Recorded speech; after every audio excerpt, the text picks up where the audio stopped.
Without a shadow of a doubt, it's the hottest show in social media history.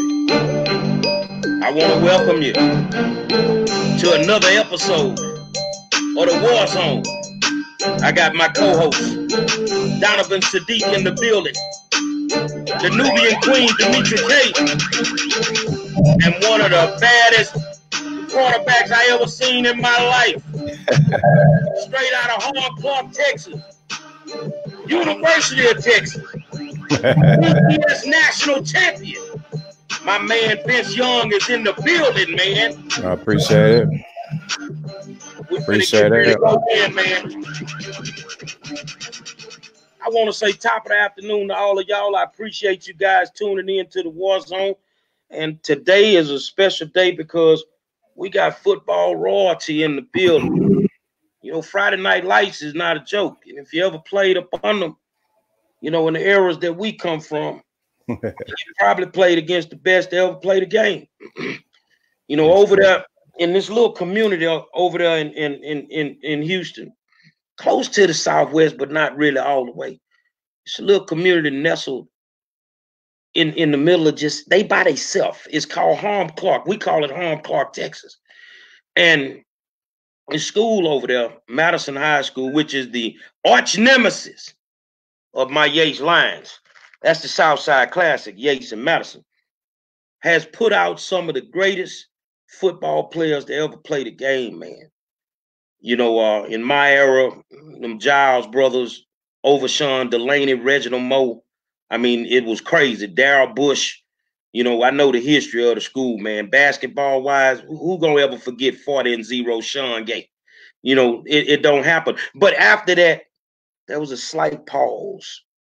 And then all of a sudden, this tall kid that everybody was talking about from the Sandlot showed up at Madison High School.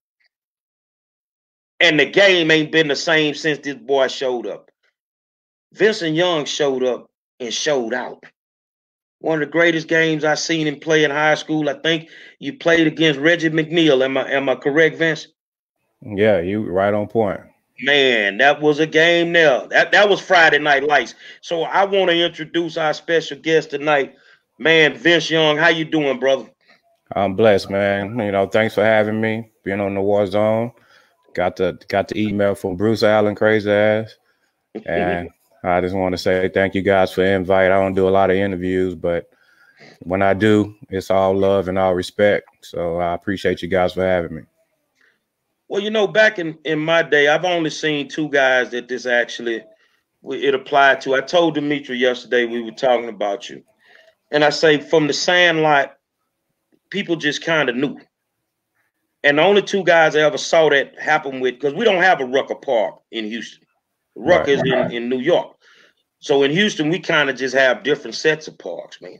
But the only two guys I've ever seen that with was a cat named Johnny Baylor that went to Yates and Vince Young that went to Madison. I mean, from the playground, they were slotted to go to the pros. Maybe they didn't know, you know, what it is, but we could see things in them. And I became a big Madison high school football fan when I saw Vince play, because he played with a passion that I had never seen since the days when I played. And I'm an 85 Yates Lions state champion. So I kind of gauge everybody by what I see on the field. And I could tell anybody, as great as they say we were, and some label us the greatest, I think Vince would have gave us some headaches because he was that talented. He left Madison. He went to the University of Texas. My man played for one of the greatest coaches that I've seen coach the game, Mac Brown.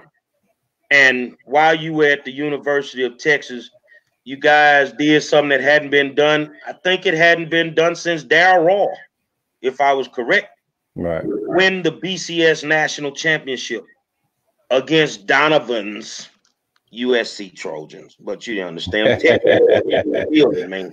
So I'm going to turn this over to Demetri. You got it, mama. Well, first, again, I'd like to say welcome. And admittedly, I don't know a whole lot about football at all. And so I'm just here really for an education. So I'm going to let the fellas take it away. But if you have any questions, definitely ask, because I'm in the educational field. I do a lot in the community. I mean, I'm raised by 5 women, so the list goes on. I'm down to earth brother, so I'm one of the same guys that you talk to every day with Donovan and 5 generals. So we all the same. We all the same brothers. Brother. Thank you. Well, usually when we come on the show, we give I do a lot of research, especially when it comes to people who ruin my life. The worst day that ever happened to me, 9 yards touchdown scramble on 4th down with 19 seconds to go. Now, I tell a lot of these young guys out there that when you play ball, and I played a little basketball. I'm not a football player, but I love football.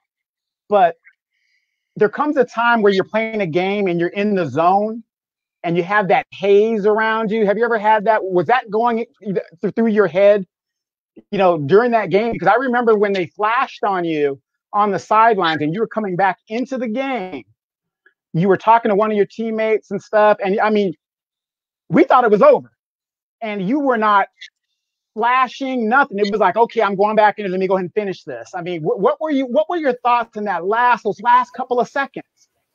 Well, I was definitely nervous, but in the same time, we have been in that situation for a lot of times throughout that season, for one, and then the year before.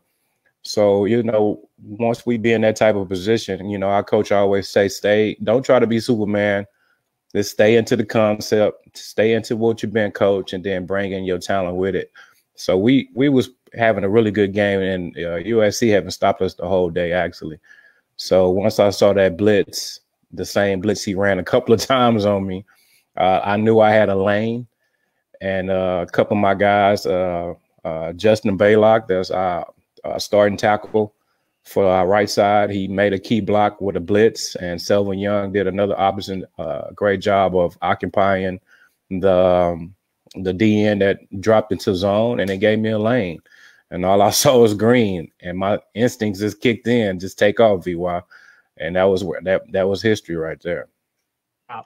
Yeah, they often say that game was. I mean, I looked at your resume. You have so many accolades that I didn't want to use my printer to print the whole damn out, right? But they said that was one of the greatest college games of all time. They ended up retiring your jersey in 2008, and you were voted number 2 on ESPN's greatest college players of all time.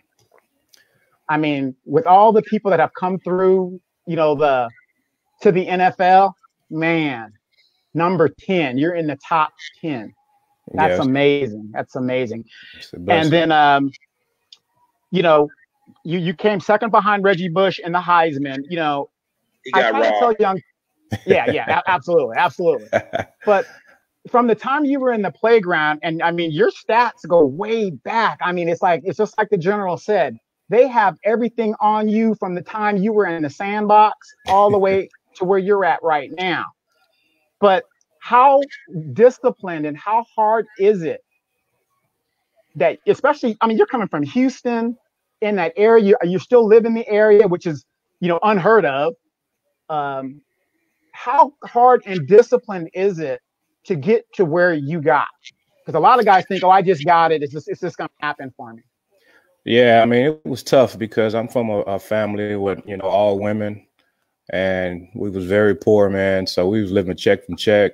We was a predominantly Black and Hispanic. So, those things touched me, man, as I was growing up as a kid, the things that I saw, as the young man. I'm the baby boy. They call me Bubba in my household. And, I had to take care of women, man. I ain't have no dad there. I ain't have no mad figure in the household. So I had to, grow up in the streets with a lot of the boys, picking on me because I was raised by women, or my mom was strung out on drugs. I done seen a lot of rough things growing up in my lifestyle, in my life, and it made me tough mentally. A lot of people to this day, my friends and everybody, like, man, Vince, you one of the strongest guys I ever met, man. You go through stuff and you always come out of it. I'm like, because I've been through it when I was a kid, and God always showed me another path than what we was, going through.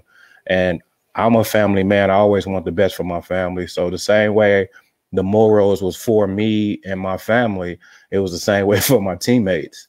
It wasn't about me. It was about my teammates, the guys around me, having fun, enjoying the game, and then also kicking butt, enjoying the moment. So, I live like that every day, still to this day. In my everyday life, when something's going on negative, I don't worry about the negative. I'm always a positive energy. You can come to me with positive energy. If I hear positive energy, I'm going to tell you I'm going to go to the restroom. But guess what? I ain't coming back. I don't like to hear negative energy, man. It's like a coronavirus. I'm gonna ask you this here because I coach youth ball for a long time until every day. They just said it yesterday. Some of my old players, they got a lot of love for me because of the way I taught the game and the way I made them respect the game on the field and off the field. Correct. You played for a great high school coach. I played for Coach Booker. You were blessed to play for Coach Ray Seals. How influential was Coach Seals to you throughout your whole career? Yeah, Coach Woodard at Dick Dowling and Coach Seals, those two guys was like a uncle and father figure for me because I didn't have it. And one of the things that Coach Seals taught me was, man, your talent is going to not only be successful on the football field, because who you are as a person and the type of heart you have is going to save so many lives because the way you walk and how you raise. And I didn't get it at the moment when he said that. But when I continue to get older and older and I see how people gravitate to me, want to be around me, and it's not because just of the athlete, I'm retired now. And, when I go out now and do things and hang out with people, I'm starting to hear what I want to hear now is, man, Vince, I really like you as a person, man. I can care less about your accolades. And that came from Coach Seals, it started with him. He taught me so much, like, Vince, go work on your speaking, go to speech class. It's so much things that he taught me, not just football. It was teaching me stuff off the field. And when he grabs you and he tell you to come here and talk to him in his office, you need to be there before he get there. You better be sitting on the floor in the gym waiting on him. Yeah, he didn't play. So that was one of the guys that I truly respect. Still to this day, man, just to have him go to the College Hall of Fame with me in New York this past year, playing golf with him still, just to have him in my life as a mentor, as a father figure, man, it's a blessing. Well, let me say this here, man, that you got robbed for the Heisman. We know that. You got robbed for the Heisman. They could have fixed it later on, but they still didn't fix it. But now you're sitting and you're waiting to get drafted. And this is why I'm not a Texan fan, y'all. I don't care what y'all say. Yeah, I love Houston, but I'll never be a Texan fan. They got the chance to take the Michael Jordan of football, and they take Mario Williams. Yeah, I heard it. What went through your head? You in the green room. What went through your head when they could have picked you? You could have came home, played at home, and now you got to sit and you got to wait. Yeah, that was a tough one to eat. But, NFL is a business, man. As y'all starting to see it now, and it's starting to get more exposed to this day. NFL is a business. They care about you for that contract, and then after that, they throwing you to the wolves. So, I definitely wanted to play home. That was one of the biggest reasons why I left Texas. I could have stayed another year and try to win another national championship. But when I knew them guys had the #1 pick, I wanted the opportunity to play at home. And, Mr. McNair, may he rest in peace. He didn't, like some of the things that I had in my backcourt. He didn't like my agent. There's a lot more scenarios and stories that go to it.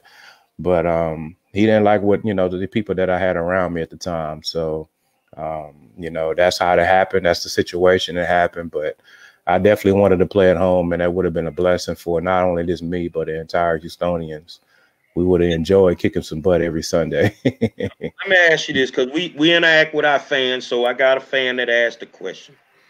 Could you talk about the stereotypes that was really pushed when I played high school football, that black people were not smart enough to play quarterback. Now, I'm going to be honest with you. I don't know what the hell is on the Wonderlic test, but I don't care. I just watch you do what you did in the Rose Bowl. Who cares if he doesn't pass this little BS test that you take it? But the thing is, we know somewhere down the line, somebody, Vince should play wide receiver. He has the size. Now, Vince need to play quarterback. Tell us about this stereotypical attitude where they say that the black quarterback is not smart enough to play in the NFL. Yeah, man, that's another tough deal where they call us athletic quarterbacks. We're not quarterbacks that's athletic, but it's changing now, and they starting to get it. But in the time, from Greg Williams to Donovan McNabb to Ronnie Cunningham, Warren Moore, I mean, the list goes on of names that African American quarterbacks that play the position. It's always been like that.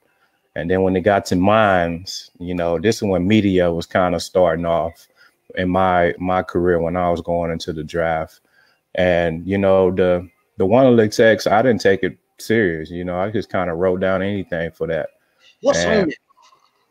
It's just basic answers, just basics like a test like you taking at school, But I wasn't looking at no Wonderlic test as, these guys thinking my IQ. They can see my talent or ask me questions by themselves, or a test telling me that I'm smarter or dumb. So I didn't take the test serious. So I kind of just wrote down anything just to move forward, But they blew it out of proportion. They said that, and that's what they used against me, try to make my stocks go low. This is stuff that they do, and that's why I said it's a business. But at the same time, that didn't crush me. That didn't hurt me. I took those blows and I kept going. I did great interviews. Things like that happen, man. This is why I tell young people today, man, when something occurs and something happens, you know who you are. Don't let nobody else define who you are. So that's, when I go through those situations, man, that's what happened, man. So I just kind of stay moving, man. And those situations occur, man, every day, all day. Ms. Dimitri, you got a question? I do have a question. So it sounds like the NFL, I guess, schedule was released yesterday or the day before or somewhere like that. Yeah. In your opinion, how unrealistic is it for the NFL owners or the commissioner or whatever he's called to expect a full season to go forward? Because I know here in California, Governor Newsom was like, I don't see any, major sports taking place until 2020 at the earliest. And so in your opinion, do you think there'll be some sort of a regular season? Yeah, man, the NFL makes so much money. When they say they're doing something, they're doing something. And people across the world need to get that. Stop thinking about all this and that. Listen, when the NFL or the government or anybody tell you something is happening. And this right here should tell you right now what we'll be dealing with the coronavirus. When they tell you something, you need to take heed to it. You know what I mean? And the NFL is $1 billion company. And if they tell you they having a season, gonna have one. They gonna have a season because they got some insight, they got some information, something going on upstairs that we don't have no idea about. But if they telling you they having the season, they releasing the schedule, something going on. For them to have a draft and still have a draft and still what was the number one draft that everybody ever watched? They getting numbers, they making money. That's what they all about, money. So it's gonna happen. So it's a shocker to me, but in the same time, I wouldn't put it past me. I know the NFL, man. That's how they is. Hey, Vic, you had a great career. I mean, like I said, the stats, people, if you haven't seen this man's stats and what he did on the field, unbelievable. This guy was a top. I mean, his stats prove that he's one of the best quarterbacks that played the game.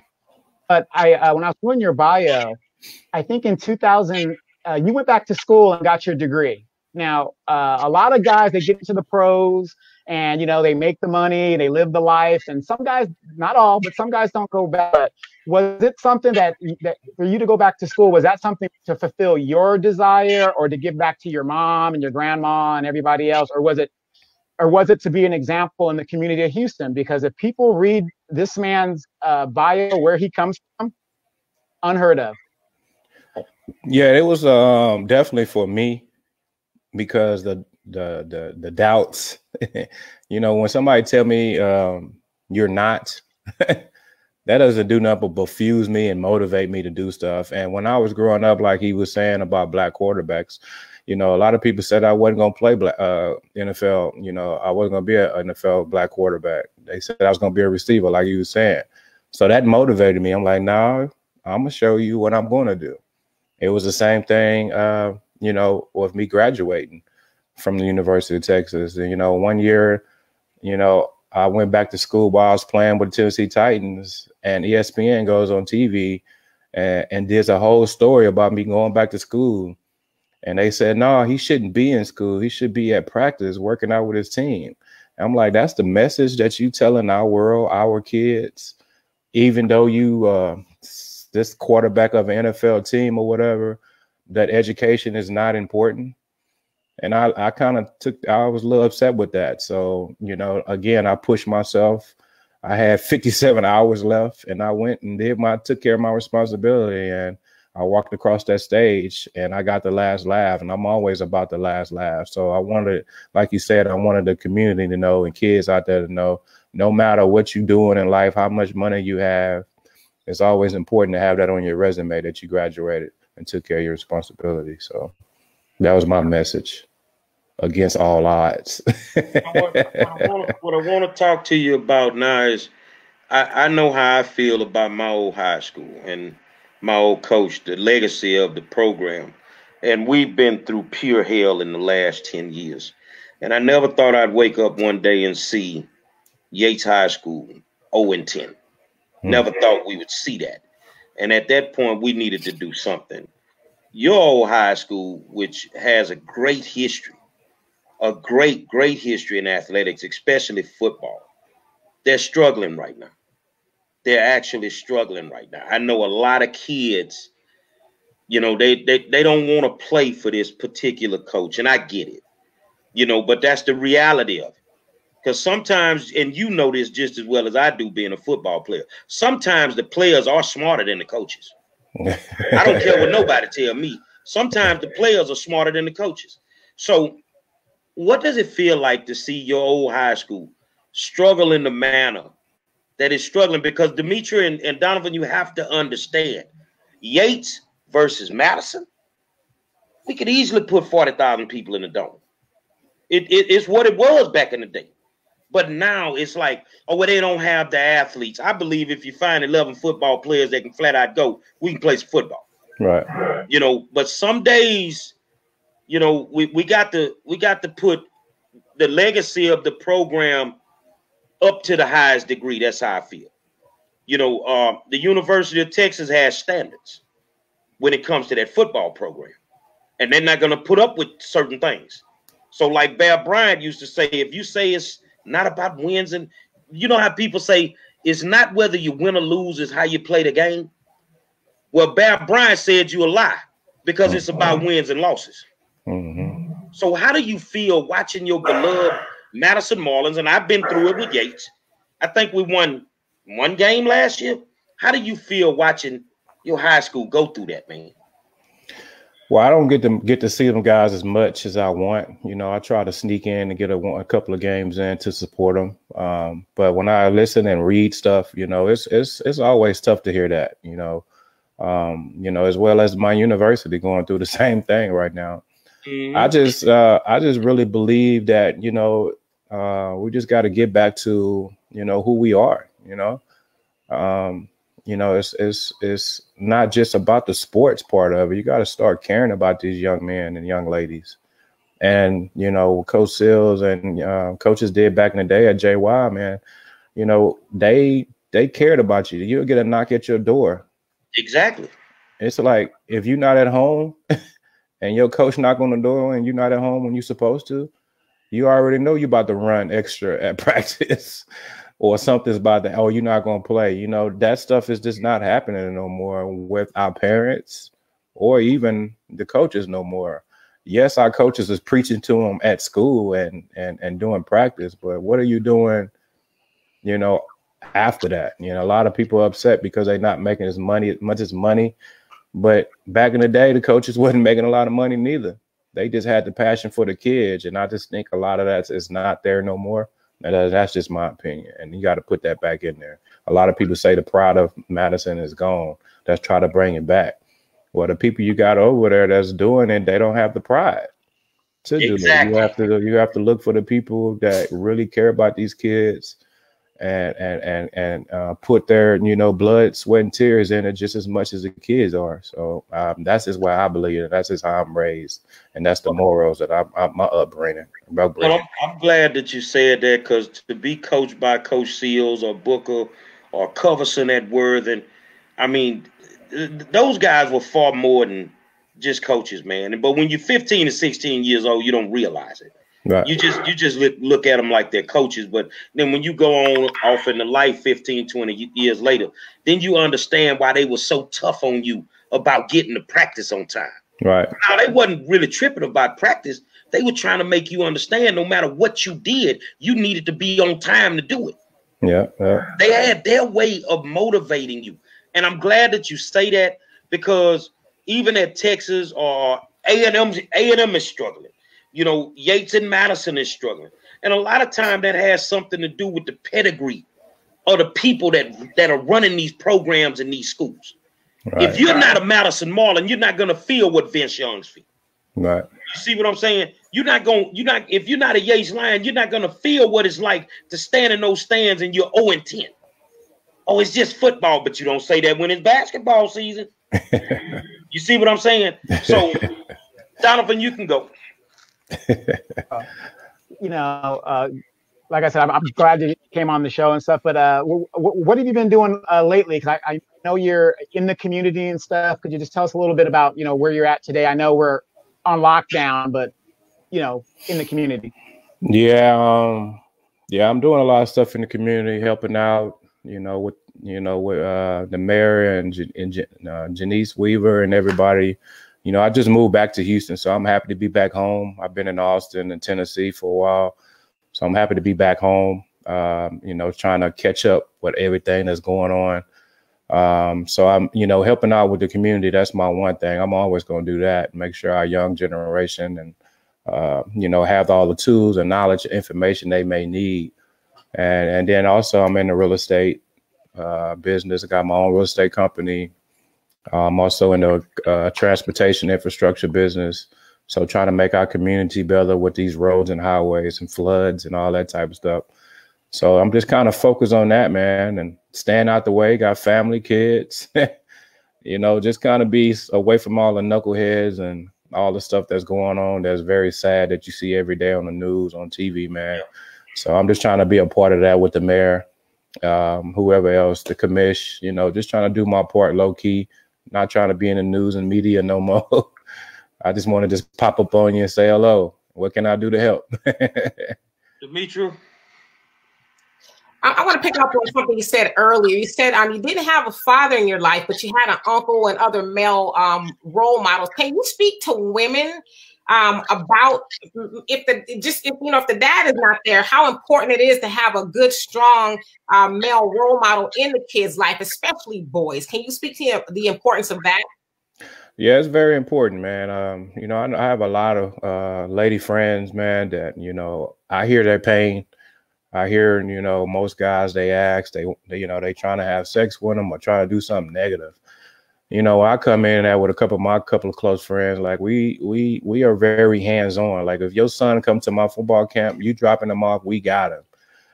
And we about to get on his butt, and it's not about this and that. We just want the best for that young male or young lady to have the best opportunity and chance that they can have, and understand when we talking to them, we're not preaching and we're not mad at them. We're very actually proud of you. We're just trying to help you clean up some stuff that your mom have told us. We want you to see you prosper and have every tool you can have to be, all you can be, because opportunities is so open right now for all races, especially as blacks. I mean, we have to still be careful about a lot of different things, but the doors are starting to open because of our ancestors and people before us is opening up a lot of doors. Instead of you going out here and doing something ignorant or something crazy, just try to beat the system underneath the radar. You know, do what you have to do to open up the doors for better for you and your family. It's not all about, you know, some of the things that you hear that other people are doing. That's their pedestal. That's how they're doing their stuff. But, you know, I tell people all the time, man, try to fight and do your stuff underneath the radar. Do what you're supposed to do. Go to school. Say yes, sir. Say yes, ma'am. Keep your pants up. You know, be respectful. Instead of you researching how to do this on TV, research what you want to do in life. You know, start doing stuff. Read more. You know, I try to feed that type of stuff that someone feed to me. That's the type of stuff I try to use. So when I speak to our community, our young generation, man, I try to make sure that they understand that. Tell us about the relationship with Steve McNair. Yeah. What was that like, Doc? Man, Papa Steve, R.I.P. You know, July 4th about to come up here, man. That's the day. It's a sad day for me. That's the day he died. But he was a great mentor for me. For him to take me underneath his wing, from Ivory Young, which he's a Houston native as well. He took me down to his football camp because he played at Alcorn in basketball. He got good friends with Steve McNair, and him took me to his camp in Mississippi. And I went out there and did a good job at the camp. And Steve was like, "Who is this little skinny kid over here? This guy's pretty good." And my Uncle Ivory, I call him. He's like, "That's my nephew over there." He's like, "Well, I want to meet him. And if anything he needs, you tell him he can call me at any time, any moment." And for him to do that, and that's the couple of years that he was running for MVP, you know, that's when his career was taking off. For him to be on that pedestal, but to take the time out of his schedule to listen to me and mentor me, I thought that was one of the blessings that God had, you know, done for me. Another blessing that God has done for me. So I miss him to this day, man. His family, Mama McNair, the whole entire family, I miss him to this day. So any chance I get, I try to post something, wear his jersey, something, because he was a major, major person in my life. Donovan?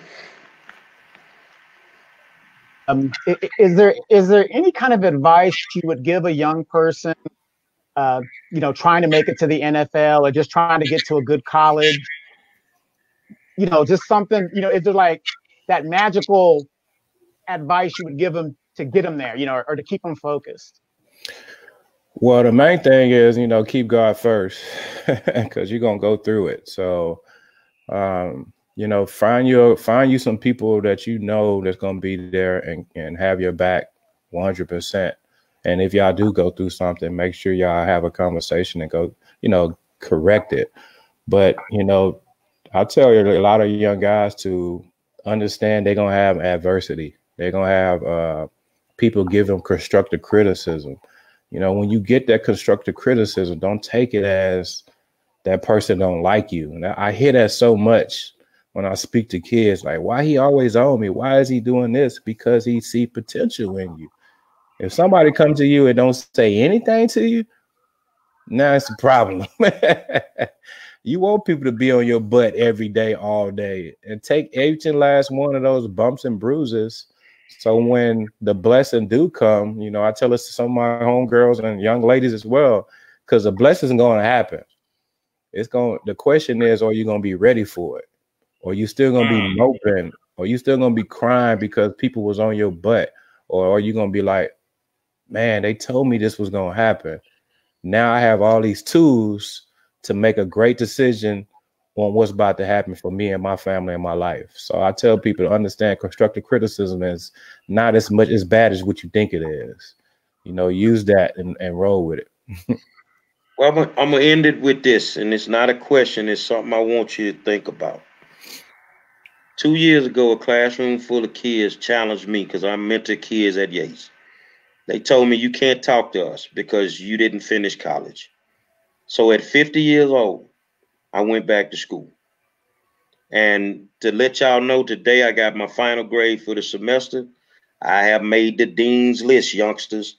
I need you on the honor roll. Amen. But this is my thing to you. Yeah, I went back to school. But I also went back to school because it's time for me to go to that sideline where I'm supposed to be. It's time for you to think about the only way that school is going to get to where it needs to be. Maybe we need to go back and fix them. we might need to go back and fix them. That's the only way, because you got Ray Seals inside of you. You got Mac Brown inside of you. We got to give it back to the youngsters that really need it. I'd rather be upset with the kid because, oh, well, he didn't pick the college I thought he picked, rather than go to his funeral. And a lot of days we got to think about that. One day me and you going to hook up, brother, because I mentor kids with gang issues all over the district. Don't have a problem working with kids at Madison. Work over there. Coach Marr, one of my favorite people. Coach great basketball program over there right now. And one day me and you going to sit down and we're going to talk about what we can really do to impact these kids and keep them away from that rough lifestyle in the streets so that we can find the next Vince Young. Because they there. They right there. They right there. And guess what they don't need to do? They don't need to live at Harlem Clark and go across the bridge and go to Marshall. Right. They need to go to Madison. Right. You don't need to leave Third Ward and go to Lamar. You need to go to Yates. So thank you. I'm going to tell you from the bottom of my heart, brother, thank you for taking time out to talk to us. I know Donovan going to be okay. He going through withdrawals right now with his USC Trojans because you're sitting in the middle, in the midst of royalty right now, young man. So thank you so much, Vince. No problem. Yeah. Again, thank you, Vince, because today is my 50th birthday. So I had a treat. Thank you so much, sir. Thank you. Taurus, mine on May 18th. So you know how we live. All right, brother. Thank you guys, man. Y'all enjoy y'all weekend, man, and I appreciate you guys again. Thank you, brother. No problem, man. Man, good guy. Good guy, man. Wow. You know, it's like he said, the way the media would portray these guys, like, oh, you know, he's just a football player. We've used him up. Let's throw him away. I mean, articulate. I did my homework on him, and he went back to his alma mater, got his degree, worked as a community outreach thing for his alma mater. I mean, there's so much stuff that a lot of these athletes behind the scenes that never get any recognition. Well, I'm going to tell you, man, there's something about Houston athletes when they play high school ball in Houston. Not just at my old high school, Madison High School. I mean, you know, Carl Crawford that played baseball went to Jeff Davis High School. These guys always seem to take the time to come back. They always do. You know, Joe Young played at Yates. He's overseas, just signed a major contract. But you can see Joe in that gym every season when them boys are playing. And he don't just come and just watch. He always finds a way to give some type of funding to the program. They just do it in Houston. That's one thing I love about them. They make it, but they don't forget where they come from. Demetra, did you learn anything in that? I mean, I know a little bit about football, just a little bit, but you know, what I got from him is that he's such a humble spirit, you know, and I agree with Donovan. A lot of times they make something out of people. When I say they, the media, you know, they paint this picture of a person, and then when you actually get to, you know, talk to them or know a little bit more about them, it's like, wait a minute. You know, because I'll be honest with you, I was a little nervous, like, okay, you know. But yeah, I just, you know, I enjoyed the interview. Very humble guy. And from what I read and everything, I'm rooting for him 100%. The media likes to sensationalize things. You know, when you are in the position of a Vince Young or anybody of that magnitude, you become a target. You become a target. People are looking for a lawsuit. You can't come out the house unless you got your attorney standing next by you, because everybody's looking for the next lawsuit. So, you know, a lot of days, some of these guys will punch you in your mouth. You know, they want to go out and eat dinner with their family. They don't want to sign autographs. You see what I'm saying? You know, they do that on a daily basis. You know, Vince is a good guy who I reached out to, and shout out to Bruce Allen from Madison High School, who helped us facilitate Vince being on the show. I mean, it's just me reaching out to my homeboy who reached out to his homeboy and made it happen. A lot of these guys are just not arrogant.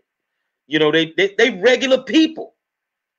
You see what I'm saying? I got a chance today, and I talk to him every day, to speak to one of the greatest rappers to ever pick up a microphone, Brad Jordan. But when I sit and talk to him, he just Brad. He's just a regular dude, man. You see what I'm saying? He just a regular dude. So Vince really is a good guy, still in the community, still supporting youth sports, doing everything under the sun that people realize, you know, that they don't realistically understand everything that they do, you know, but a lot of days people just want to use them up. You know, they just want to use them for their name, for their image, and they just want to use them up. So he's really a good guy. I know quite a few pro athletes. And I'm gonna tell you this here, Dimitri. I did reach out to Pam Grier and El DeBarge today. So you better start praying. Right. But in the meantime, we got the Hamiltons. Man, I can't wait for the Hamiltons. You know, we booked up almost until the end of the month. And that's a blessing to say we just did this thing spur of the moment. Got a lot of different talent. Just a lot of different things that we can talk about.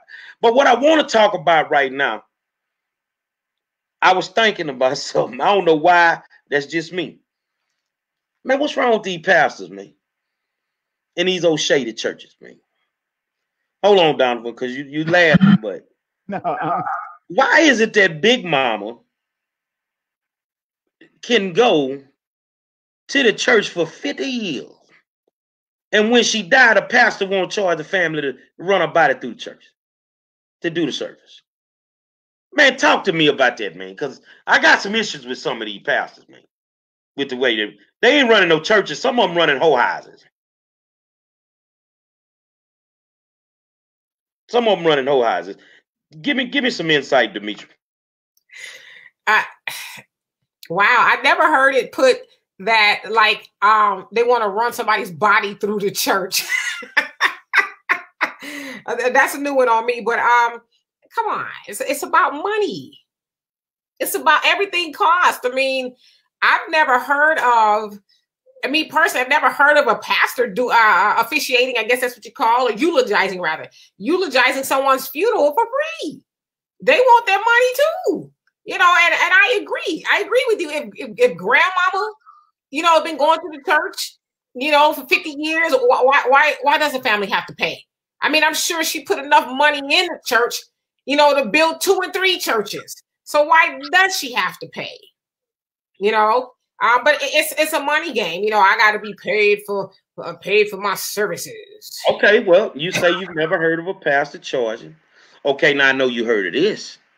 No, I said I have heard of pastors charging. Oh, yeah. Big Mama go to the church for 50 years. Then she run out of money, and the church send a letter telling her she cannot renew her membership because she ain't paid her tithes.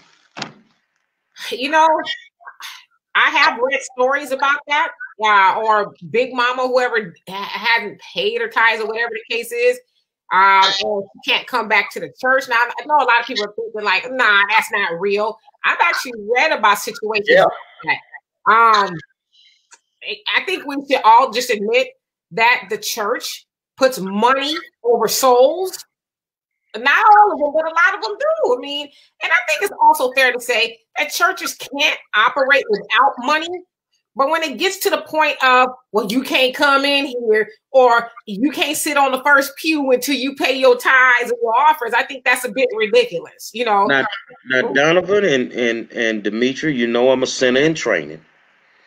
God is still working on me. In the city of Houston, if I ever hear that, I'm going to have Cedric the Entertainer syndrome. I wish I would. Because I'm going to come up in your church and throw all your Bibles out the pews. No, that's ridiculous. I don't cut for that. I don't cut for that. And, I mean, you'd have made enough money off of them in 50 years to where, okay, they can't pay their tithes. They're on a fixed income. They're on a fixed income. Donovan, talk to us. Well, you know, I was raised a Catholic, so you know, we still got our issues in the Catholic Church and stuff like that. So, you got the priests. Yeah, they nasty. But But my grandmother was a Methodist, and I used to visit the church over there. And I just put a comment up, and I would always wonder why did the pastor always dress like a pimp? They had the same wardrobe, and it just, to me, it seems like, and then when you hear their testimony, it's always, I was a pimp, or I was a drug seller, or whatever they were doing, right? They just took what they did in the streets because they're good at speaking and brought it into the church.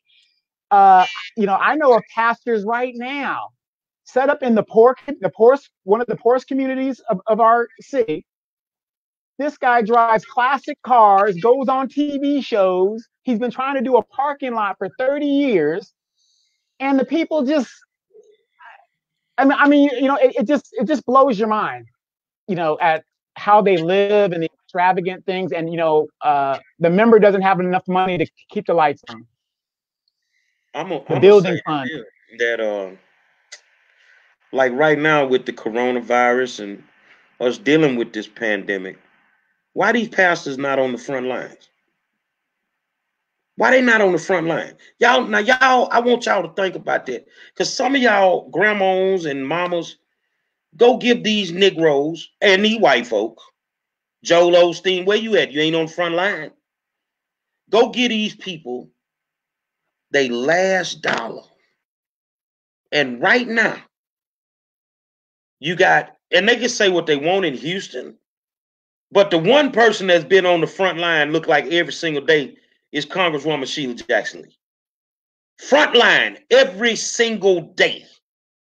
Her state rep, Ron Reynolds, front line. But I don't see the big mega pastors on the front line. Y'all got millions and millions of dollars in your coffers. And the most you come up with is some fruit and vegetable in a bag to give to these people. When the pandemic is over, I'm visiting your church. And I'm going to have Cedric syndrome. I wish I would. Y'all need to come out y'all pocket with that money, man. I never understood why Joel Osteen did not open up his church or his $10 million home when that flooding happened in Houston a few years ago. He opened it because of me, because I exposed it. Mm-hmm. Mm-hmm. Well, they don't care. They don't care. I mean, you look at the kid that got killed in Georgia. It's not until somebody put them out there that people do things sometimes. Joe wasn't going to open that church. He wasn't going to open that church. But then all of a sudden it hit the wire. It hit the wire. And he had no choice. That's the type of pastor I don't want nothing to do with. Because it shouldn't take media exposure for you to do the right thing. Like I was telling y'all, my mom passed away. She wasn't a member at my church.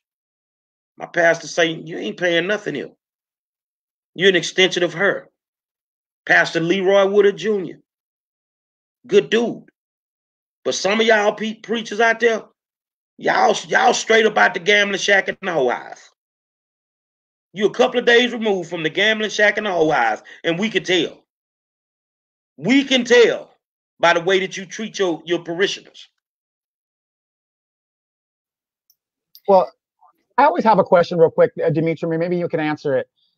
You see these pastors, it's like in the Catholic Church, we have a hierarchy. We've been around for thousands of years, whatever. And I'm not a practicing Catholic anymore, but I'm in the church. Everybody's got a title of bishop and this, that, and you're thinking, well, what is the parameter to become a bishop? Because I saw one guy, he was a pastor one day, and then he became a bishop like the next week. I'm a prime minister. I'm the prime minister of hood education. Them Negroes just become whatever they want to become. They create alter egos. I think it's sort of like graduating from middle school to high school, Dimitri. So they start off the reverend, then they become the pastor, then they become the bishop. Then they all of a sudden they all become prophets because they trying to get your prophets. They got the right name. They prophets because they getting your prophets. And then they get nasty in the end. You want to screw the little boys. You're molesting little girls. You're running gambling shacks in the back of churches. They just bust one in Houston with a illegal game room. How you put an illegal game room in a church, man? In a church? It's got to be a hell for some of these people, man. Was it bingo? I don't know if it was bingo, but they had something going on up in there. I mean, it's just church nowadays is not my thing because I don't get it. I don't get it. Oh, it's a place of worship. Man, that look like you going to a Frankie Beverly Mays concert. Some of the stuff y'all wear to church is not fit to worship a king. I'm just sorry. The come as you are thing, that meant if you didn't have nothing. Y'all done took it too far. Y'all emptying the what's that store called? The Fally Parale or whatever that is. Y'all be emptying it out. Victoria's Secret don't have nothing left on a Saturday night.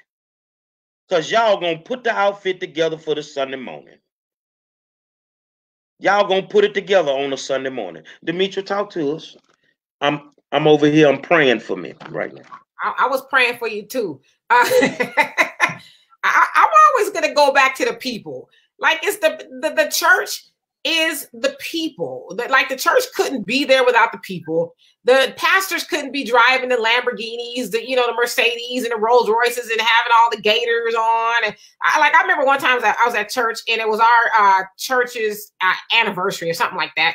So all these pastors would come in. And this one pastor got up on the pulpit, I kid you not, he gave everybody in there a rundown on what he had on. He said, this tie, this is an Italian tie. It cost me $500. And yeah, these shoes right here, these gaiters, it's $6,000. I was like, who's sitting up in his church? I mean, because clearly he's getting the money from the people. He wasn't like Joel Osteen or something like that was writing the book. And so my point is, it's the people. Like, how many times do you need to hear your church charge Big Mama to be buried in the church before you leave? I mean, we've heard of, and again, I'm not trying to bash the church because I know some people are sensitive about that. I am. I'm not trying to do that. I'm just trying to, make some sense. I mean, we've all heard of churches that have had a lot of sexual abuse in the churches, and they sweep it under the rug. That's why I really like the show Greenleaf. I don't watch a lot of TV, but I do watch that. Because that show was actually speaking about a whole lot of people's experience. Like I've heard of a lot of churches that just sweeps sexual abuse under the rug, and they go to the Bible. Well, in the Bible they say we're supposed to handle it in church first. You're supposed to go to the person that wronged you, and then if they don't stop, you got to go to the you got to go to all these things before you get actual justice, right? And so it's the people.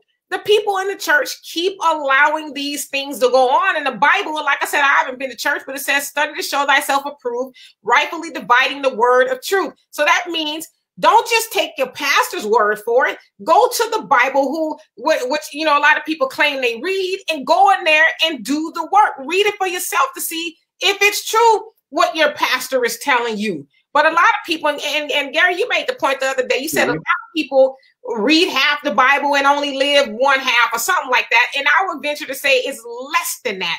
Most people got dust on the inside of their Bibles because they never crack it open unless and nowadays pastors don't even use the Bible. They just stand up there and talk to people. So let me ask you this here, because none of us are pastors or ministers or bishops or whatever they want to call us, deacons or whatever. Either the pastor line or the Bible line. Let me make you understand what I'm saying. Because there's certain things that's in the Bible that's considered an abomination. But yet the pastor will find another verse in the Bible to circumvent the one that said that was an abomination, to allow it to go on in the church so that they can get the money put in the collection plate. So which one is lying? The pastor or the Bible? Now I know, and if you get mad, you just get mad. I'm gonna ask you, Donovan, I'm gonna put you on the hot seat. Mm-hmm.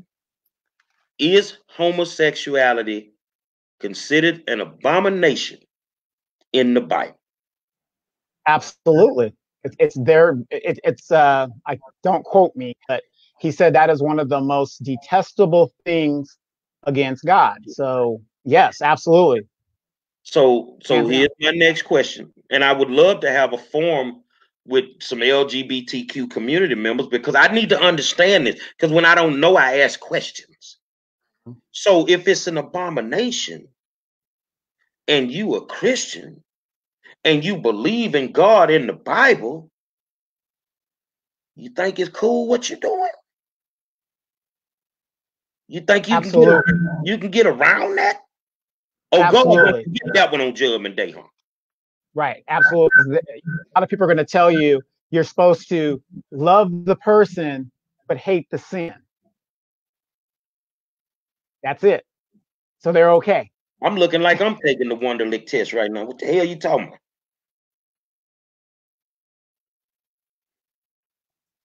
Love the person but hate sin. Jesus came here and wiped all that away.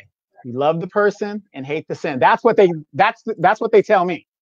Demetri? So here's a question for both of y'all. Imagine you being at a church. Your pastor gets indicted by the feds, supposedly from selling fake bonds to the parishioners.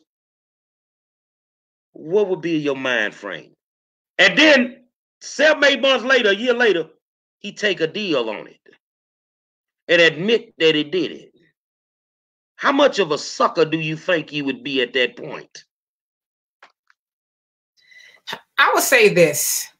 All of that has happened, and then some in churches, and the members still, I mean, I'm telling you a true story of a church. I won't say where it is, but this pastor was a known pedophile, if you will. And he would go from, and this is in black churches, he would go from church to church, and the new church would know what he was doing. And so he got caught up again at and he's at a church now. At one of the last churches he was at, got caught texting a minor that he was supposed to be counseling. So when it all, hit the fan and, like you said, hit the wire, it was church goers, if you will, on the news. Oh, no, not my pastor. I think the girl is lying. Oh, they just making up. And it's like, you knew that he had a past already. But the point that I'm making is the people don't care. Like you asked the question, is the Bible lying or is the pastor lying? How would the people know if they don't research for themselves? And most people won't. They just, I ask people this all the time when people tell you, you should go to church. Oh, it was just a great, Sunday we just had. Ask them, what did the pastor talk about? And most people are going to say, well, you know what? I don't know. You know why they don't know? Because they was too busy hooping and hollering, caught all up in the pastor. And the Bible says that Jesus should be lifted up, not man, but it's backwards in the church. People go and lift the pastor up and not Jesus. And so they get caught up into all his bells and whistles and hooping and hollering. And they can't even tell you what they was in there for. They can tell you what Sister So-and-so had on that day, though. You know what I mean? But they can't tell you what they were actually doing. They're supposed to be getting fed the word. They can tell you the songs that the choir sang. Oh, they sure sounded good and heavenly today. But they can't tell you what the pastor said. Is because they're too wrapped up into him. Like symbolism. Same thing like we do with politics. It's symbolism. Just going to church and then they want to damn you to hell for not going, but they can't even tell you why they going.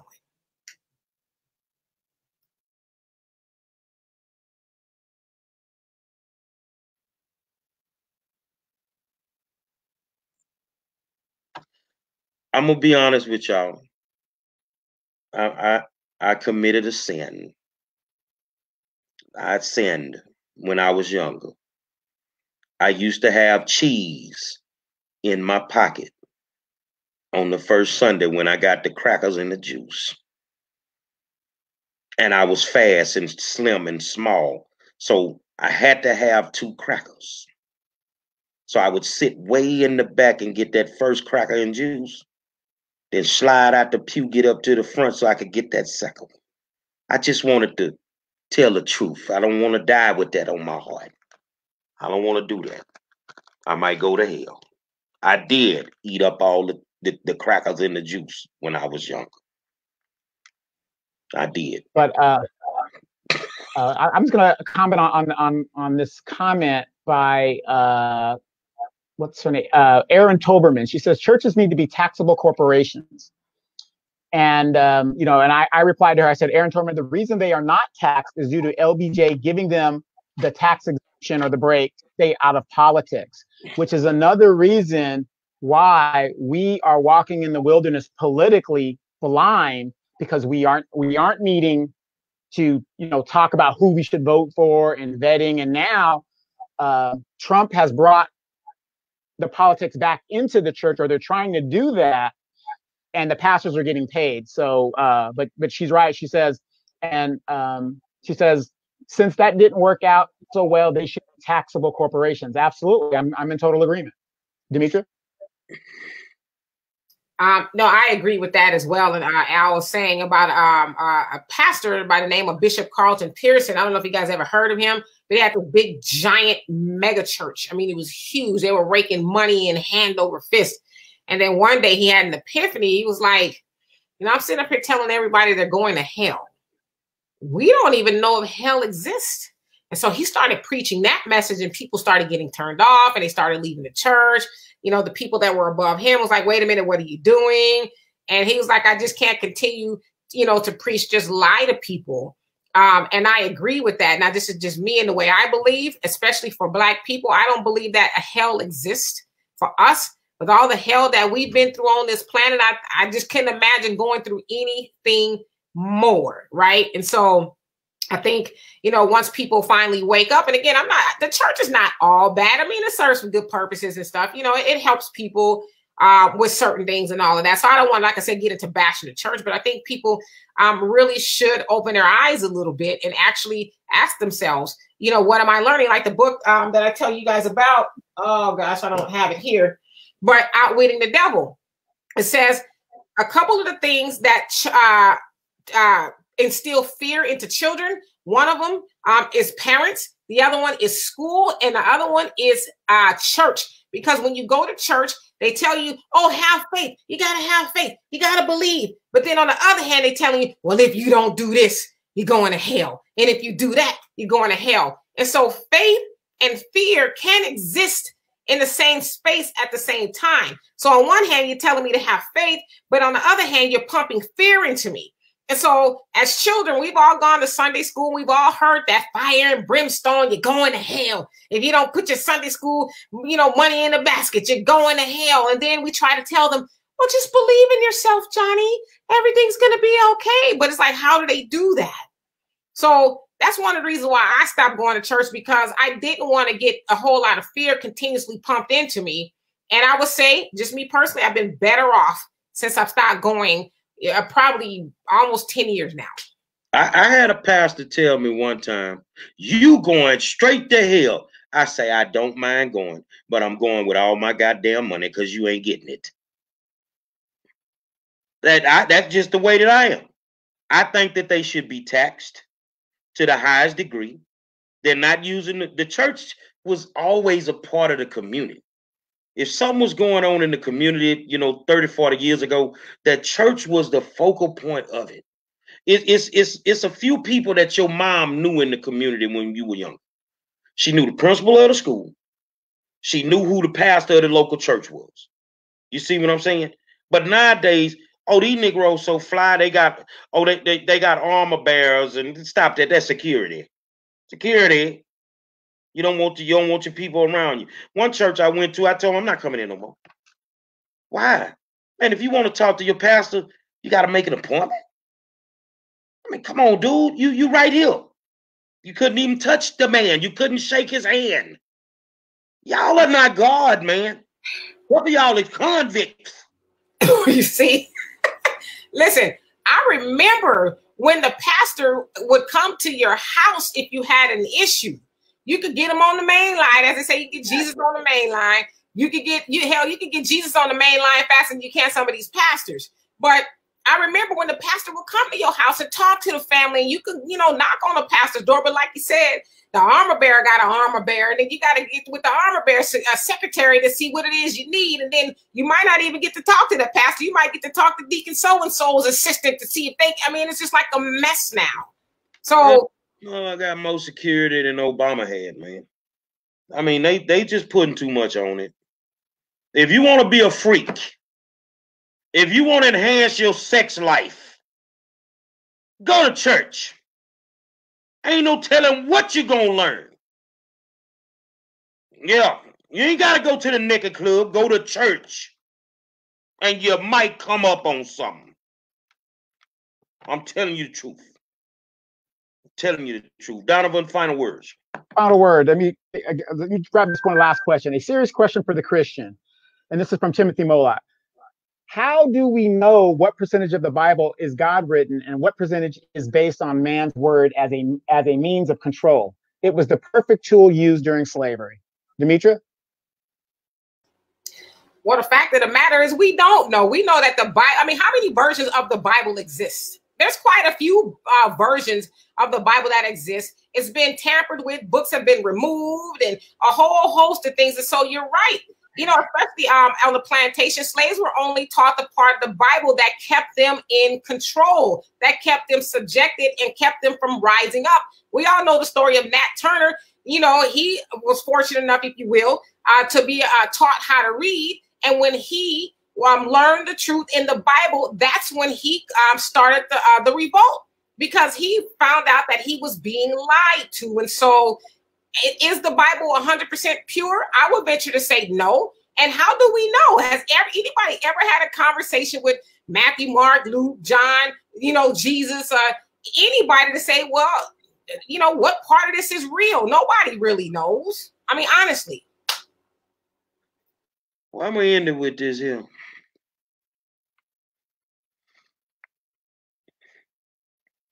Church ain't for Monroe. I ain't got the kind of money that some of you pastors looking for. And I'm not finna give my money to y'all. It is what it is. I like going to the mosque, and I can hear a great word at the mosque, and they never ask me for money. They never ask me for money. But don't waver in your faith, whatever your faith is. You know, God bless you. And hopefully you don't get turned out at the local church by the reverend pastor, deacon, or whoever they is, the bishop. That's why I'm glad I'm the prime minister, man, of hood education. Now tomorrow we're gonna do some interactive things with our audience. If you want to come on tomorrow, send a special shout out to your mom. We're gonna log in like we normally do. You're going to let us know. You're going to send me your email address, and I'm going to send you the link, and you're going to come on and get that special message to your mom tomorrow. If you just want to come on and you want to speak about your mom if they're not here, you're welcome to do that too. So we're going to interact. But Monday, I got the man himself. Turner, you've been ducking me. But Tony Busby ain't. Monday night, Tony Busby will be live in the war zone with Demetra, Donovan, and the 5-star general, the Tony Busby. And we're going to have a very animated conversation. He's really a good guy when you have the opportunity to sit down and talk to him. Very intelligent, multi-millionaire. Now y'all, oh, Monroe, but he's a multi-millionaire. I can't check $1 million hanging around with y'all. Ain't got nothing but $2 in your pocket. I got to kick it with the people got the money, man. You feel what I'm saying? So it is what it is, man. So y'all got anything else y'all want to add to this thing, man? Before we get up out of here? I just want to say, and you know, I've already went over Donovan's house and surprised him. I just want to say a big, giant, just fabulous happy birthday to my friend, my partner in crime, 50 years old. Oh my God. You know, I knew this dude when we were in high school. So if he's 50, that means I'm going to be 50 soon. I mean, time is just like, golly, it's just goes by so fast, but I just want to say, happy birthday, and I'm glad you made it to 50 and 50 more.